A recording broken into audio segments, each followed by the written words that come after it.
Relax, side chest. Dig the hamstring.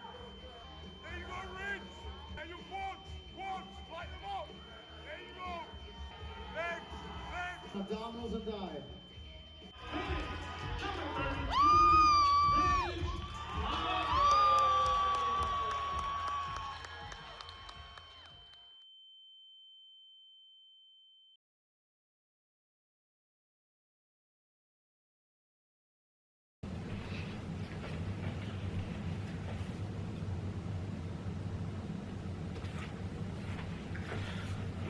Boom, right.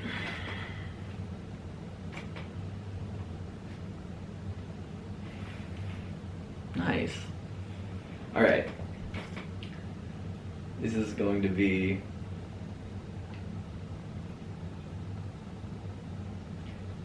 what to do when you really don't know what to do. In short, I haven't put anything out on social media in quite some time, at least nothing of like substance and quality. Like any and all creative drive I've had has just been in the fucking gutter because I've allowed myself to be really, really self-critical and mean to myself, and it's taken any amount of ability to create or to put anything positive out. It's really put that on the back burner and made it difficult for me to focus on the things that I think really should matter to me. But I figured what better thing to talk about than how to find yourself, or rather how to get yourself out of a rut when you're really struggling with things. First and foremost, following the show, I went into a really negative mindset, very uncomfortable position, and I've built a very negative correlation to second place. Not necessarily because I wanted to be the best or anything, but it was more so at that point of my life, or I guess in this season of life, I, for whatever reason, feel like I am a very easily overlooked by the people I care about, and I have found second place to be a very uncomfortable, ugly, recurring motif where I felt like I was not good enough for a lot of friends and people in my life, romantic partners, etc. And it was super easy for these people to leave me without a trace, or they find it very easy to kind of overlook me or what I'm going through, and just easy to not feel even remotely interested in lending an ear or being supportive of someone that is allegedly their friend, you know? Finding myself in a position where I don't know what to do because I'm struggling mentally. I think it's a really pathetic position to find yourself in, and it's something I wouldn't wish on anyone. Being directionless is scary, and being without drive or motivations towards things that are important to you, it can be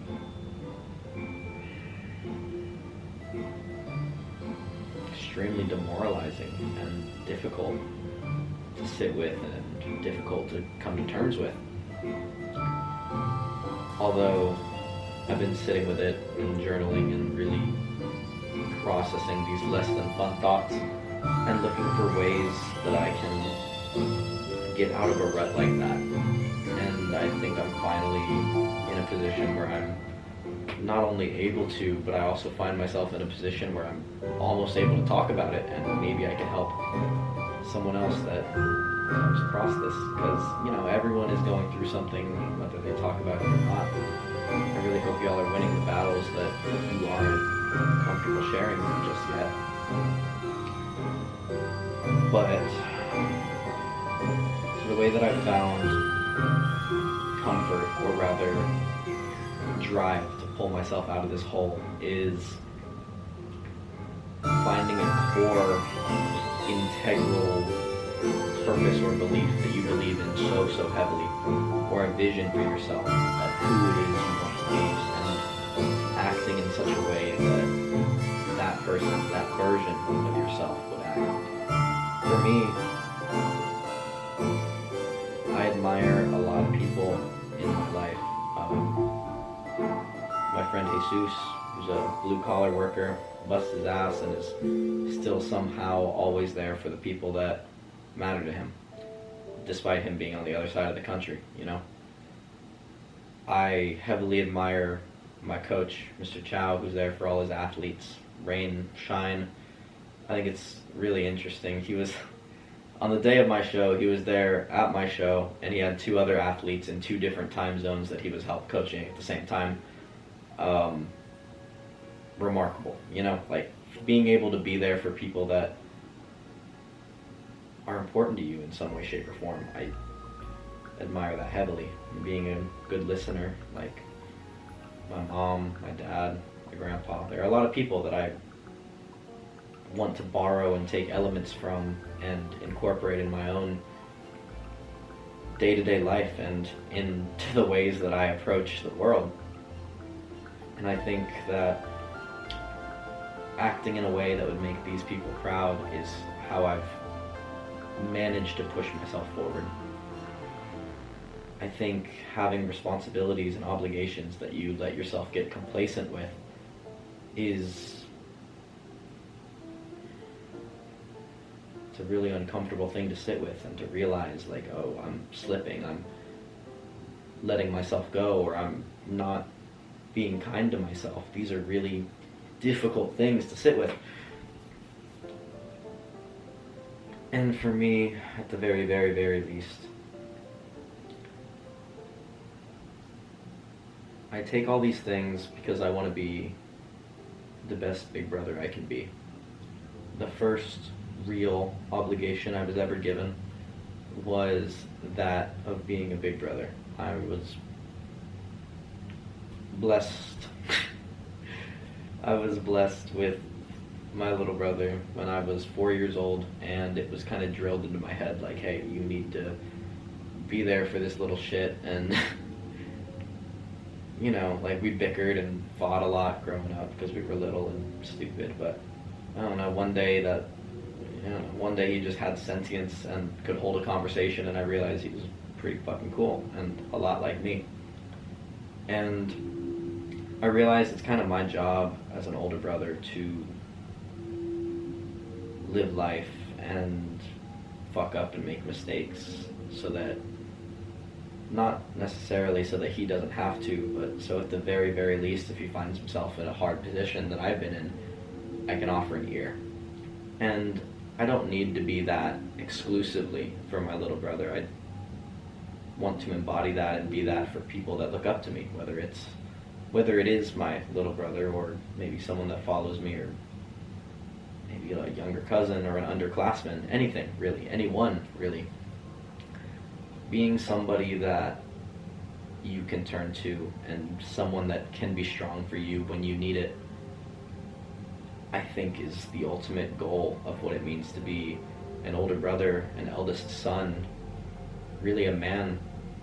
And allowing yourself to get complacent and to take it super easy on yourself and let yourself go, I think is a very prominent sign of weakness, and it is not commanding of respect. You shouldn't take pride in yourself for taking it easy. A lot of people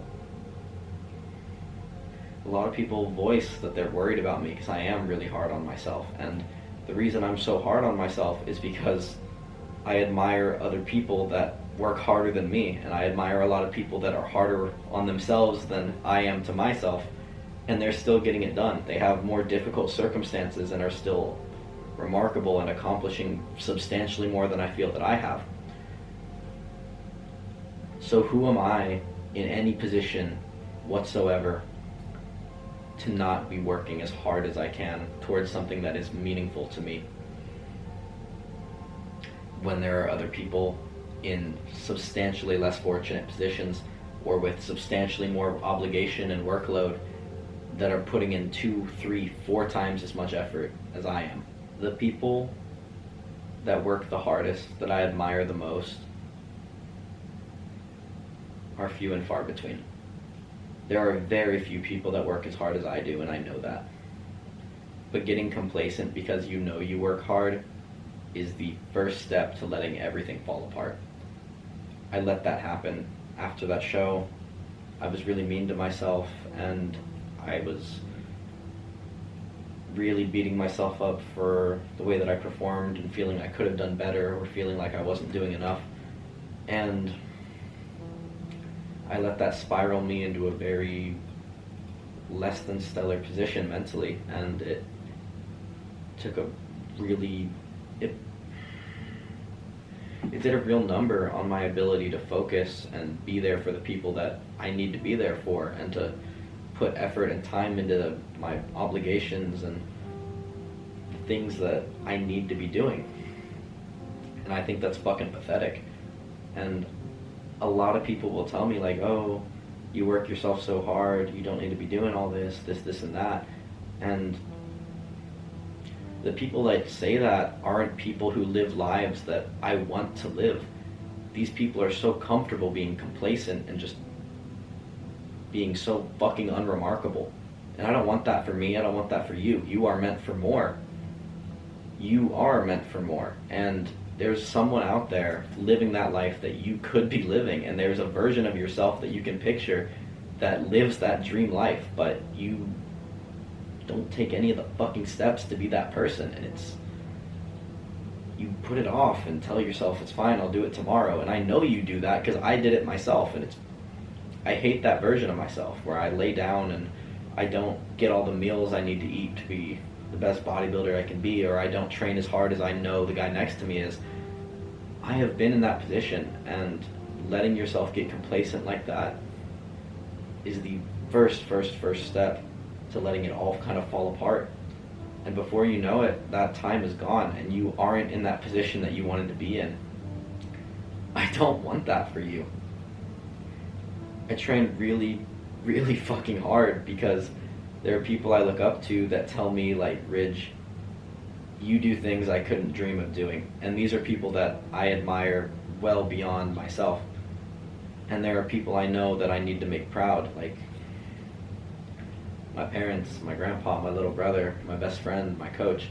There are people that I need to make sure that they understand that the belief they have in me, the faith they put in me, isn't wasted. You know, it's not, I don't want to be a failed investment to the people that I really care about and want to make proud. And you shouldn't either. And I think if you get complacent with the things you do, it doesn't even have to be like work or gym or school related, just in general. Like, if you live life in such an autopilot, inauthentic way, you are letting down the people that care about you and want to see you succeed.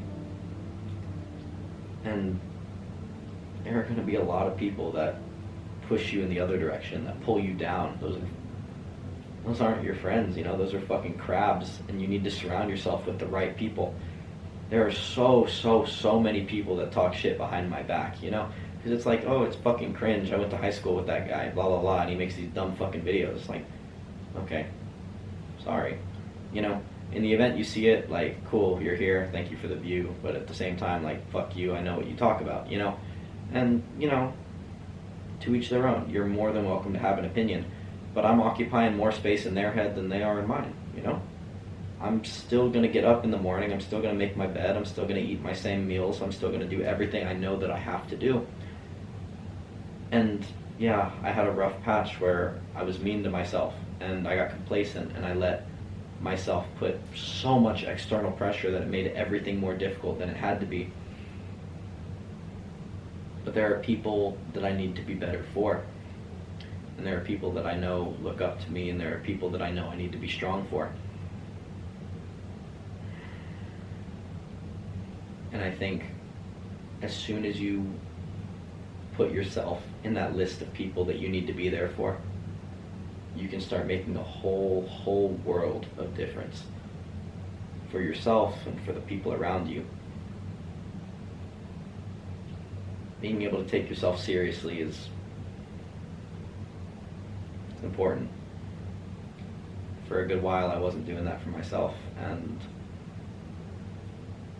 I know I can be better than that.